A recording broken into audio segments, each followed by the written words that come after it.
નમસ્કાર બાળકો. ઇનોવેશન ફેર વિશે થોડુંક સમજાવો. હા, જો મારું ઇનોવેશન છે શાળા કક્ષાએ વેસ્ટ મેનેજમેન્ટ, બરાબર છે.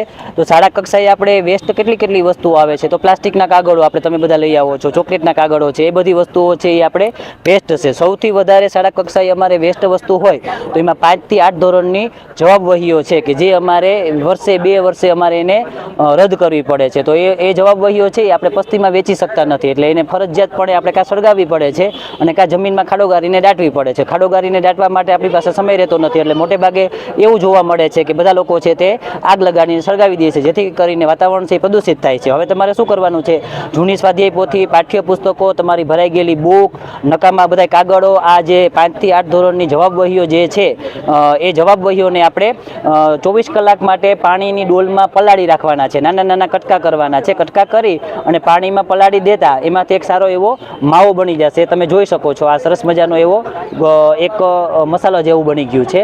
જો ન બની શકે તો તમે મિક્સરની અંદર પણ તમે એને ગ્રાઇન્ડ કરી શકો છો. એ કર્યા પછી એક ઊંડો ત્રાસ લેવાનો છે, અથવા તો MDMમાંથી આપણને ત્યાં મસળવા માટે લોટની કાથોટ મળે છે, એ લઈ લેવાની છે. એમાં પાણી જ નાખવાનું છે, એમાં કોઈ પણ પ્રકારનું પ્રવાહી બીજું કંઈ એડ કરવાનું નથી. હવે તમામ પ્રકારનો આ જે આપણે તૈયાર કરેલો જે માવો છે એ એમાં પાણીમાં નાખવાનો છે. પછી પાણીની અંદર આપણે એને ઘુમાવી અને એને છૂટો પાડી દેવાનો છે. આવી રીતે છૂટો પાડ્યા પછી જો આપણને કોઈ એવું કાગળ મોટું લાગે કે ભાઈ આમાં એક કાગળ છે, તો એ કાગળ પાછું લઈ અને આપણે ડોલમાં નાખી દઈશું પલાળવા માટે, કેમ કે એને સમય હજી જોઈએ છે. એના પછી આપણે કાણાવાળી જારી લેવાની છે. હવારો હોય કે જારી હોય, મચ્છરની જારી પણ આવે છે, જે ચોરસ હોય, લંબચોરસ હોય કે ગોળ હોય, કોઈ પણ પાત્ર જે છે એ લઈ અને એને પાણીની અંદર સારી રીતે આવી રીતે પાણીમાં ડુબાડવાનું છે. આ ડુબાડ્યા પછી આપણે એને આવી રીતે રાખશું એટલે સરસ મજાનો આ બનતો જશે. હવે આમાંથી પાણી કાણાવાળી જારી હોવાથી નીચે નીતરતું જશે.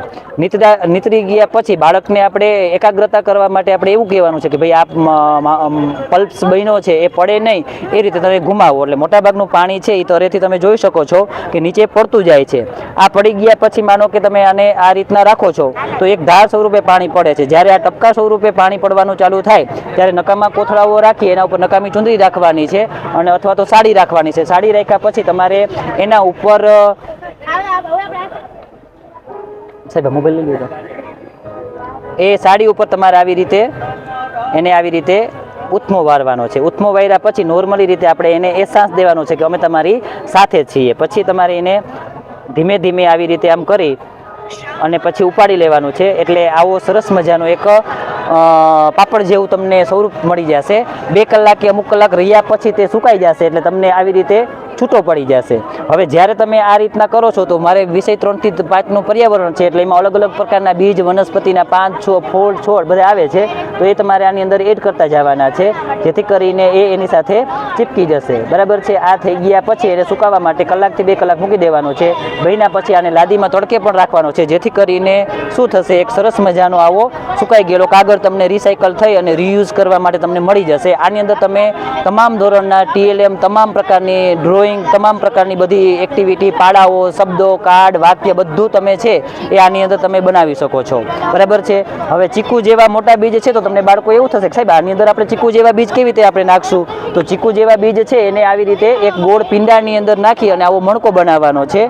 એ મણકાને પાણીમાં સુકાઈ ગયા પછી એને વળી પાછો સારો એવો શેપ આપવા માટે ગોરિંડાની જેમ આપણે એને ગોળ ગોળ આમ કરવાનો છે, અને એના પછી એમાં વોટર કલર કરી દેવાનો છે, જેથી કરીને આવો સરસ મજાનો મણકો થઈ જશે. નાના બાળકોને આપણે સંખ્યા જ્ઞાન દ્વારા કરાવી શકીએ છીએ. 10 માંથી 5 બાદ કરો, મણકા બાદબાકી અને સરવાળાની ક્રિયાઓ કરાવી શકીએ છીએ. એના પછી આવી પટ્ટીઓ બનશે. આમાં વારના નામ, સ્પેલિંગ, જાન્યુઆરી મહિનાના નામ, સુઈથી પોરવી અને આને લટકણિયું બનાવવાનું છે, અને તમે એને સુશોભન તરીકે પણ યુઝ કરી શકો છો. અલગ અલગ પ્રકારના આવા સરસ મજાના ચાર્ટ બનાવી શકો છો, ડ્રોઈંગ કરી શકો છો, અને સારા એવા ધીમે ધીમે સર્જનાત્મક પ્રવૃત્તિ સાથે બાળકો એક બિઝનેસમેન તરીકે વેસ્ટ કાગળમાંથી ખુદ પોતે બનાવેલી પ્રોડક્ટનો એક સરસ મજાનો આવો કાગળ છે એ બાળકો તૈયાર કરશે. વસ્તુ આ વેસ્ટ મેનેજમેન્ટ શાળા કક્ષાએ કાગળનું છે એ બજાણા પ્રાથમિક શાળામાંથી જગા આપા